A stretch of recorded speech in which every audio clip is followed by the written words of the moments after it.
कोई भी त्योहार हो, हलवा, पूड़ी, खीर, लड्डू और बर्फियों के बिना अधूरा ही है, क्योंकि इनकी खुशबू और स्वाद से ही त्योहारों के होने का एहसास भी होता है।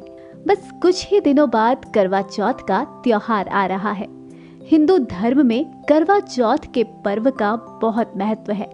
यह पर्व देश भर के अधिकतर हिस्सों में मनाया जाता है। इस दिन सुहागन महिलाएं अपने पति की लंबी आयु के लिए व्रत रखती हैं। करवा चौथ व्रत का इंतजार सुहागिन महिलाओं को बेसब्री से होता है, लेकिन इस बार के व्रत को लेकर थोड़ा कंफ्यूजन पैदा हो गया है, क्योंकि कुछ लोगों का मानना है कि यह व्रत 31 अक्टूबर को है, तो वहीं कुछ लोगों का कहना है कि ये उपवास 1 नवंबर को होगा। तो चलिए हम कंफ्यूजन दूर कर देते हैं। करवा चौथ की तिथि और शुभ मुहूर्त। कृष्ण पक्ष की चतुर्थी तिथि प्रारंभ 31 अक्टूबर को रात्रि 9:30 पर, कृष्ण पक्ष की चतुर्थी तिथि अंत 1 नवंबर को रात्रि 9:19 पर। लेकिन उदया तिथि मान्य होने की वजह से इस बार व्रत 1 नवंबर को रखा जाएगा। करवा चौथ का व्रत मुहूर्त 1 नवंबर को शाम 5:36 से शाम 6:54 पर। आपको बता दें कि महिलाएं इस दिन 16 श्रृंगार करके करवा चौथ की पूजा करती हैं। इस दिन करवा माता और गणेश जी की पूजा करने के बाद चंद्रमा को अर्घ्य दिया जाता है। उसके बाद महिलाएं अपना निर्जला व्रत तोड़ती हैं। ये उपवास महिलाएं अपने पति की लंबी उम्र के लिए रखती हैं, तो वहीं कुंवारी कन्याएं ये उपवास अच्छे पति की कामना में करती हैं। करवा चौथ की पूजा में छलनी, दीपक, मिट्टी का करवा, सीख और कलश का बहुत महत्व है। इन सामग्रियों के बिना चौथ का पूजन नहीं होता है।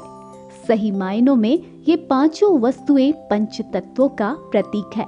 इन पंच तत्वों को महिलाएं हाथ में लेकर ईश्वर से पति की लंबी उम्र की कामना करती हैं। करवा चौथ की पूजा में करवा का बहुत महत्व है। यह मिट्टी का होता है और इसके जरिए चंद्रदेव को अर्घ्य दिया जाता है।